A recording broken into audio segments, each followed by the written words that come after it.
Glory and honor to Yahweh, Bahashim Yahushai, Bahashim Rakakwadash. Double honors to our apostles and elders of the great millstone that rule well. Peace and blessings to the hopeful elect out here pushing this truth and sincerity. The Waterfoot you do, we love you. We appreciate you through the spirit of Yahweh, Bahashim Yahushai, and Shalom to y'all. This is your brother Dawud from the great millstone camp in Atlanta. Lord willing to give you an edifying lesson through the spirit and power of Yahweh, Bahashim Yahushai. All right, who the world ignorantly calls God, his name is Yahweh, meaning he is, or he exists, or he to be. Who the world ignorantly calls Jesus Christ, his name is Yahweh Shai, meaning he is the Savior, or he is the deliverer. All right, he saves, he delivers. If you're watching this now, you're a so-called black, Native American, or Latino man or woman, then you are a Hebrew Israelite. According to the Holy Bible, you would not find black, Native American, or Latino in the Bible, so you need to know who you are according to the Bible. All right, and the reason why you need to know who you are according to the Bible is because of certain people in the Bible was promised the glory, covenant, king, and salvation. Kingdom and salvation, Slakia. All right, so we need to know who we are. Now, if you don't look like a so-called black, Native American, or Latino, all right, that does not mean that you're not a Hebrew Israelite. That does not mean that you cannot receive salvation. All right, especially if you recognize this truth as being true and it resonates with your spirit. But there's a good possibility you could be a Hebrew Israelite. All right, and you could receive salvation. All right, only thing that matters is that your bloodline goes back to Abraham, Isaac, and Jacob. All right, not skin color, not what you look like. All right, Jacob had his name later changed to Israel. Israel in the Hebrew is Yasharallah, meaning he is a prince of the power. All right, now I gotta redo 2 Kings, following with our our read-alongs. All right, we're going into the history. All right, because if you don't know the history, then you do not know the Bible. So let's continue on. I have to redo this video because it was the upload fell and I lost all the coding to the video, so we'll just do it over. All right, and I also had some trouble getting into my YouTube account, so I had a lot of problems. So we had a few days off, so Salakia for that. So let's get back into it. 2 Kings 16, chapter 16, verse 1. Subtitle reads Ahaz reigns over Judah, and you can probably tell that the whole format on my phone is different as well. That's because due to the the YouTube, I couldn't get into my other phone and stuff. All right, so it says, in the 17th year of Pekah, the son of Remaliah, Ahaz, the son of Jotham, king of Judah, began to reign.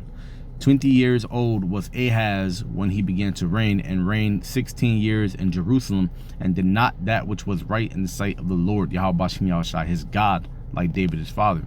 All right, so here we are again going off, all right, completely off, and not doing what's right in the eyes of the Lord. Self-explanatory.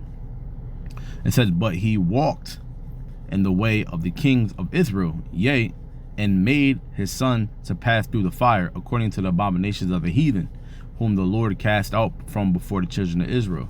Yeah, because these other nations sacrifice their children, they sacrifice idol worship, right? They sacrifice disrespectfully to the Most High, like Cain did. All right, you had Cain and Abel.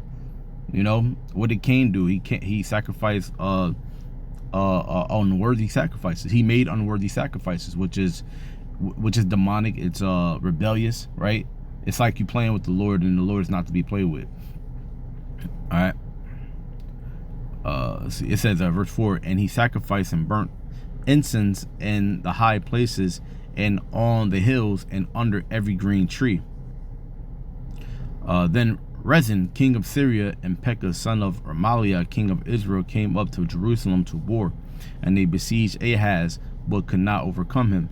At that time, Rezin, king of Syria, recovered Elath, to Syria, and drave the Jews from Elath, and the Syrians came to earth and dwelt there until this day.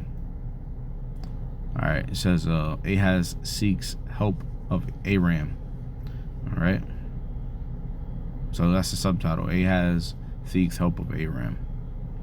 It says, so Ahaz sent messengers to Tiglath-Pileser. That's a tongue twister right there. Tiglath-Pileser, king of Assyria. All right, saying, I am thy servant and thy son. Come up and save me out of the hand of the king of Syria and out of the hand of the king of Israel, which rise up against me. Which, why is that happening? Well, We know why. All right, you're going off just like, you know, a lot of the kings before you. All right, and worshiping after other gods, committing that spiritual adultery. You see, you have adultery for a man, which is having sex with another man's woman. You have adultery for a woman, having sex with a man outside of already having a man already. And then you have a spiritual adultery for both male and female who worship false idols, right? Because we know idol worship, what these we call them false idols, right? Well, I do. Why? Because I don't like calling them, I don't even like calling them after other gods. You know, you might hear some brothers say we worship after other gods, but there is no other gods. There aren't any other gods. All right, the Lord said He searched the heavens, man. There's no other gods, man. All right, because the word God just means power, right? That's why that's not the Lord's name. God is not the Lord's name. When people say, "Oh my God," they're not really talking about the Lord. They're just saying, "Oh my power," but that's not the Lord's name, right? So these idols, right, which I call them these false idols, they don't have any power. So I just call them false idols. You're idol worshiping, right? So spiritual adultery for male and female is worshiping after false idols. All right, these idols cannot save you ever.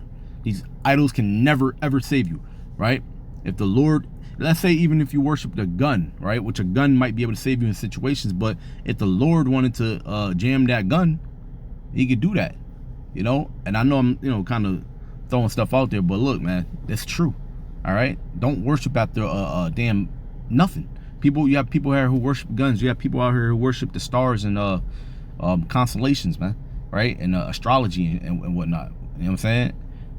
What's your sign? I can't stand. I used to say that before that damn red pill stuff came out, but I used to be one of the, man. Hey, look, man, a female ever say to me, ask me what my sign is, man, she already getting categorized as an idiot, man, and a bedwench. All right, moving on. Verse 8, it says, "And Ahaz took the silver and gold that was found in the house of the Lord," and then all capitals too, the Lord Yahweh Shemel Shai, "and in the treasures of the king's house, and sent it for a present to the king of Assyria.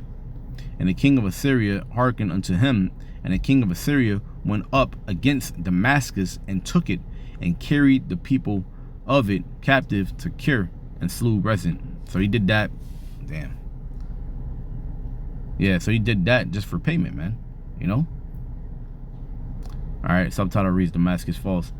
"And King Ahaz went to Damascus to meet Tiglath-Pileser, king of Assyria, and saw an altar that was at Damascus.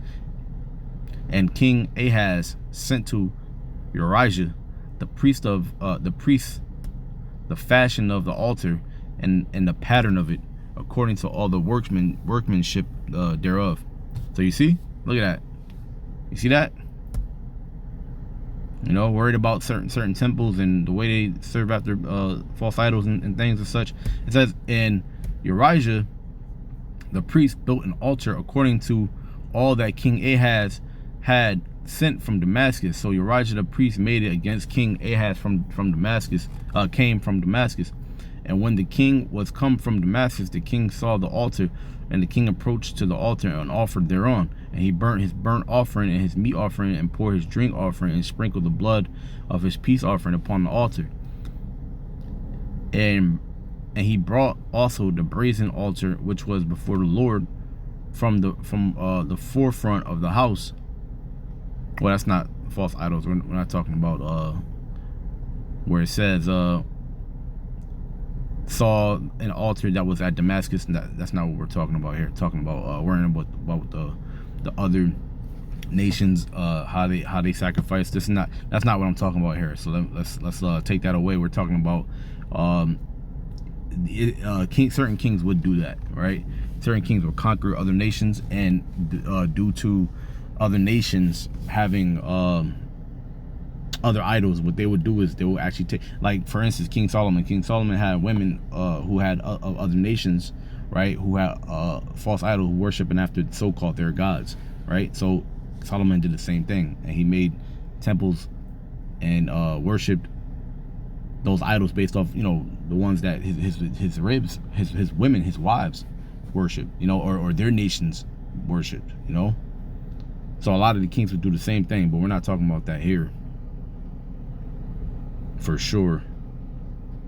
Because right here it says the Lord, and he brought also the brazen altar which was before the Lord, you see, from, and it's all capital letters, from the forefront of the house. So I had to go back and correct that.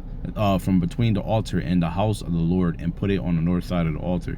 And King Ahaz commanded Urijah the priest, saying, upon the great altar burn the morning burnt offering and the evening meat offering, and the king's burnt sacrifice, and his meat offering with the burnt offering of all the people of the land, and their meat offering and their drink offerings, and sprinkle upon it all the blood of the burnt offering and all the blood of the sacrifice. And the brazen altar shall be for me to inquire by. Thus did Urijah the priest, according to all that that King Ahaz commanded. And King Ahaz cut off the borders of the bases, and removed the layer from off them, and took down the sea from off the brazen oxen that were under it, and put it upon a pavement of stones, and the covert for the Sabbath that they had built in the house, and the king's entry without turned he from the house of the Lord for the king of Assyria. Subtitle reads, Hezekiah reigns over Judah. Now the rest of the acts of Ahaz which he did, are they not written in a book of the chronicles of the kings of Judah? And Ahaz slept with his fathers, and was buried with his fathers in the city of David, and Hezekiah his son reigned in his stead. Now I have to actually get to work here, so this is just a quick hitter. So Lord willing, was edified. We're getting the history. All right, we're reading some important accounts here. Lord willing, you was edified. I want to give all praises, glory, and honor to Yahweh, Ba'ashem Yahushai, Ba'ashem Rachak Wadash. Double honors to our apostles and elders of Great Millstone at Ruel. Peace and blessings to the hopeful elect, and Shalom.